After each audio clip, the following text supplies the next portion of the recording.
الصفيرة أكلة تركاتشي إطلاقا، ولكن المخالفة واضحة معانا بالعادة واضحة صريحة بالجزاء حيث فضلها صاحب القميص رقم 20 فارس الشناوي. فارس الشناوي في الوقت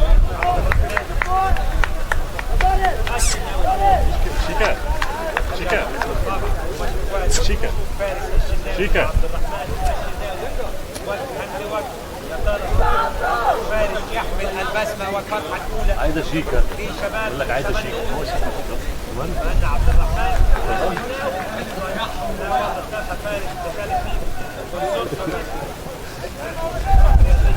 سؤال اللاعب الثالث حسابها لفارس فارس الشناوي. يا ترى هيعمل ايه فارس في مواجهة عبد الرحمن الشناوي؟ فارس حكم المباراة بيطلب من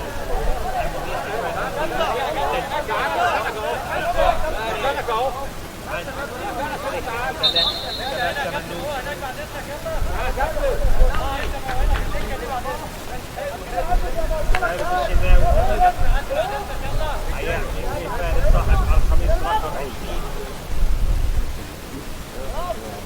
فارس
شافها والله